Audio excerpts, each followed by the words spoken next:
Are you ready to evacuate at a moment's notice? Welcome to Newbie Prep Step 4.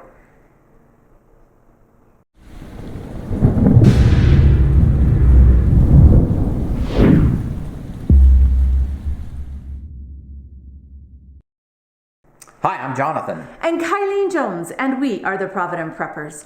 You never know when an emergency situation will arise that will require you to leave your home at a moment's notice. In Newbie Prep Step number 4, we will help you create the perfect evacuation pack to take care of your needs. Let's get packing. Are you ready for Prep Step number 4? This is all about emergency evacuation. Let's take a look at the progress that you've already made. You've already completed Prep Step number 1, which included creating a personal risk evaluation. It also included getting a week's supply of water and 2 weeks' supply of food. Great job. And then in Prep Step number 2, you created a family emergency plan that encompassed both an emergency at home as well as if you need to evacuate. And Prep Step number 3 was all about emergency sanitation, both stocking up and being prepared at home and in the event that you need to evacuate. See how far you've come? You've made some great progress. Now let's surge ahead. Let's talk about emergency evacuation. This includes both an evacuation plan and the supplies that you will need in the event that you do have to evacuate. The evacuation plan is critically important. Everything that you do and the supplies that you gather will all be dependent upon that plan. You already started this plan in Prep Step 2 when you developed your family emergency plan. So go and review that real quick. Just why would you need to leave? For me, there's no place like home. I don't want to leave unless I have to, but some of the reasons why we might need to might include a wildfire. This is a picture from our backyard a couple of months ago. We never got to the point where we were in serious danger, but we could have been, either from the fire itself or from dense smoke. If you live in earthquake country, you may have to evacuate either because your home becomes uninhabitable or because utilities or other issues are making that a requirement. An impending hurricane may require that you take your family somewhere else to safety. Other reasons could include flooding, a hazmat spill, civil unrest, or some other unknown event. Make sure you review your risk evaluation from Step 1. Remember, we talked about how destination determines the supplies that you need. If you are evacuating due to an impending hurricane and are just planning to have a family vacation at a hotel a few hundred miles away, you are going to need a whole different set of supplies than if you are planning on heading to the mountains. Remember to plan for your pets. We won't discuss that anymore in this video, but as you go through the reading assignments, you'll find a lot more information about taking care of your pets in an evacuation type scenario. Now, the second part of this prep step are evacuation kits and supplies. We're not big believers in giving you a list because every pack needs to be specially customized for the person whose needs it is intended to fulfill. But there are 10 basic categories that are really important that you consider as you design your customized survival kit. The first category is shelter, making sure that you have what you need for privacy, for protection from the elements, and warmth. We just purchased 2 more small tents that we could use in the event we needed to evacuate, or they can be used inside your home to create a microclimate. Setting up that tent inside your home or another building provides a way to help you stay warm. So think about this. Even if you just ended up evacuating and going to a friend's house or to grandma's house, having this little tent with you would help you to be able to stay warm if that was an issue, but it could also provide you privacy even if you're just camping out in somebody's living room. Hydration is the second category, and it is critically important. We encourage you to take as much water with you as you physically can. Make sure that you have some kind of a good purifier or water filter that can take care of your needs during the time that you would be evacuated.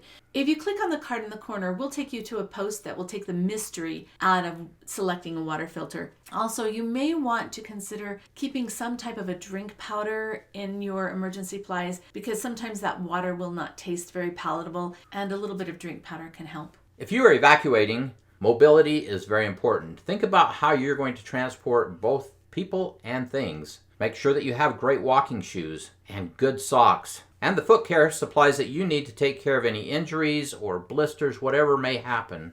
Wheels are one of history's greatest inventions, and wheels would be a wonderful thing if you can use them. If you have the ability to put something on wheels, it's going to travel much more easily. So think about wheels when you are selecting the container for your survival kit. I have these big buff sons that can throw a huge pack on their back and travel with it without any problem at all.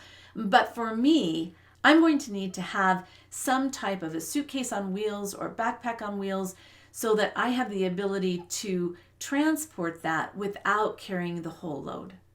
You've already completed prep step number 3, which is sanitation. Sanitation also applies in the evacuation setting. You may want a few additional supplies to assist with that. Now, we're not huge fans of bucket toilets. However, they do have some advantages in that you can put all of your supplies inside that bucket and take it with you. Take a look at your options and decide what works best for you. It might also be a good plan for you to review the evacuation sanitation plan that you developed in step 3. Now let's talk about food. It's important that you have something to nourish you and to help you along the way. However, that's not your top priority. We recommend that you pack foods that are shelf stable, foods that require little or no preparation, that are enjoyable for you to eat, and that respect your dietary restraints. If you have someone with a gluten intolerance, don't pack foods that are going to make them sick. That's the worst time to be sick. Category 6 is communication. Your ability to both send and receive timely information is a critical part of your plan. Things that may help with that include your phone and your phone charger, batteries, a family band radio, amateur radios. As part of this plan, you will want to make sure you have a written list of phone numbers and important frequencies that you may need to use. Category number 7 is vision. We need to both be able to see and to be seen. For those of us who are pretty much blind without glasses, we recognize the critical importance of having that extra set of prescription glasses inside of our survival kit. Sunglasses could also be very important to protect your eyes depending on where you're going to be. And then we need to light our world, whether that's with flashlights or glow sticks or lanterns. You have a whole variety. In fact, if you click the card in the corner, I will put a link to a post that we've written that goes over emergency lighting options. Category 8 is sleep. Now, if you're in a crisis situation and you have evacuated, chances are things are a little bit stressful. And yet, this is probably one of the most important times that you need that sleep to help you be able to think clearly. So what is it that you need? Maybe it's a pillow. Maybe there's some medication that helps you sleep. A blanket, a foam pad, comfort toys, whatever those things are for each member of your group. Think about sleep and make sure that you have what you need. When we bought those tents, one of the other things that we felt was really important were a couple of 2-man hammocks. These aren't very expensive. They're about $20 a piece. And I like them because they were big enough for 2 people, but they could sleep 1. But you can tie up a hammock just about anywhere. You can sit in hammocks, you can lay down in hammocks. They're very compact and very portable. Should I talk about comfort foods or you, John? John is the stud. He has no need for any comfort, anything. Me, I'm all about my comfort needs, right? When disaster strikes and we have all kinds of different anxiety and we're unsure of things, sometimes comfort items or comfort foods can go a long way to helping you make it through a situation. So if you are addicted to anything, now is not the time to stop. It's a good idea to stop, but now is not the time. So pack in your survival kit whatever it is that you are addicted to. Things that might bring comfort are books, games, music, soda, coffee, Snickers for me. Yeah, Snickers are mine. Or a favorite stuffed animal or a toy. You might not want to keep all of those in the survival kit depending on what it is, because quite frankly, if you have a 2-year-old that won't go to bed without a stuffed animal, you don't want that packed in a survival kit. But we're going to talk about making lists, and that's one of the items that you could grab just before you walk out. Make sure that that item makes it on the list. And the final category is financial resources. We want to make sure that we have cash in small bills to pay for incidentals. If you carry large bills, then you might just lose your money because of the inability to make change. and then a couple of good credit cards that have large available balances on them. We had an experience where we traveled across the state line on vacation and went to a restaurant and the bank declined our card. We hadn't realized at that time that we were required to notify our bank before crossing a state line in order to use our credit card. So we learned we did have another credit card with us that we could use, and we had some cash, but you don't want to get stranded in an evacuation situation where you're trying to pay for a hotel and have your bank have terminated that card. So be really careful about that. A debit card is a great idea. And also, while it's not taken as readily as it used to be, a check could come in handy. And as we alluded to earlier, last minute lists are really important. Now, if you look at this photo, this is a picture of our entry closet, and that is where we keep our survival kits so that they're right there by the front door. Inside that closet door, we have all kinds of lists. We've got our emergency plan there with numbers on it so everybody just has access to it. We have a last minute items to grab list because depending on the time of year, you're going to want to grab weather specific gear. If it's in the middle of summer, you don't need a parka, but man, if you are evacuating here in the middle of winter, you're going to need a really warm coat and perhaps some boots. Things like medication, glasses, fresh foods. There's an emergency document binder that you will learn about in your homework that you're going to want to grab. Backups for your computer, a backup battery bank.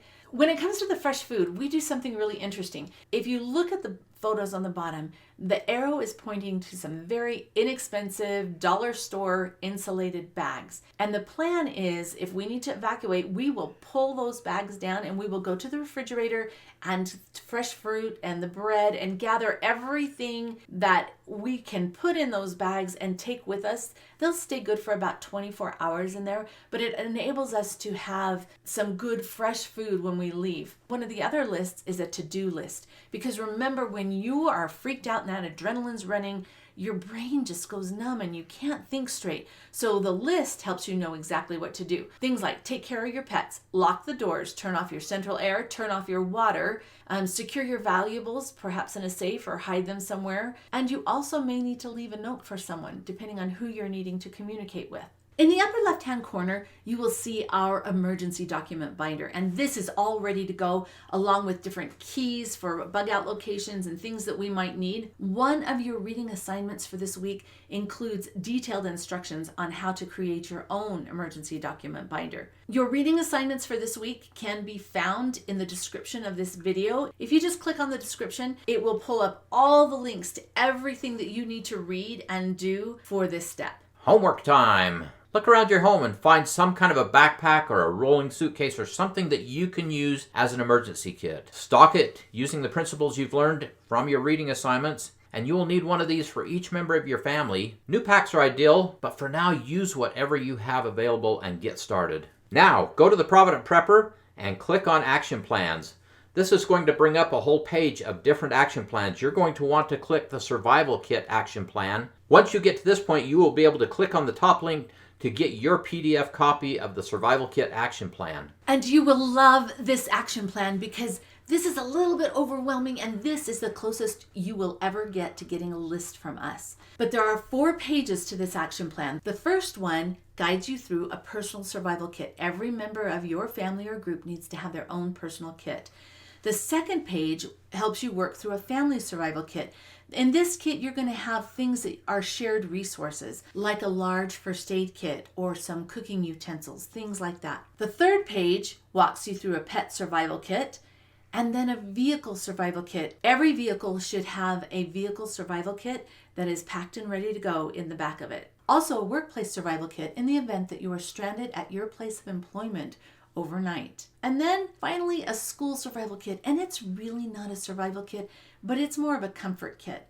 It's designed for children that are in elementary school so that if something bad happens, if they have some kind of a lockdown or something, they have items that are fun and familiar and pictures of their family that can just help see them through this really challenging time. And remember, these are just a place to get started. You're going to add and subtract whatever is appropriate for you and your family or group. Okay, I am the queen of do what I say and not what I do.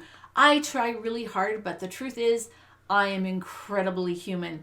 And recently we just rotated our survival kits, and I was highly embarrassed. This is our Kenny, and those hot pink pants that she's wearing were the size pants that were in her survival kit. Obviously, life got away from me for a while, so I would highly encourage you to reassess and rotate your kits much more regularly than I have. Our goal is to do it twice a year. Doesn't always happen. Life gets away from you. You plan on doing it, and then things just happen. But we will do better. Now, just a little sneak peek into the future. You can be watching for prep step number 5. This step is all about water and filtration and everything you need to keep your family hydrated and clean. We encourage you to go to the Provident Prepper, Newbie Prepper, 10 simple steps to get started. You can use this to look backwards and review, or even to look forward and get started on things coming up. On our YouTube channel, we have some great videos including bug out or bug in. The decision whether to evacuate or not is not always clear. This video goes through some important insights that you may want to think about. And emergency water filters. We encourage you to look at this now, because as part of your evacuation kit, you need the ability to filter water. Now let's get busy on step 4. It is really important that you do not allow yourself to become overwhelmed. Emergency kits are kind of a work in progress. Start with the basics and your kit will get better and better every time you rotate it. And now for the question of the day.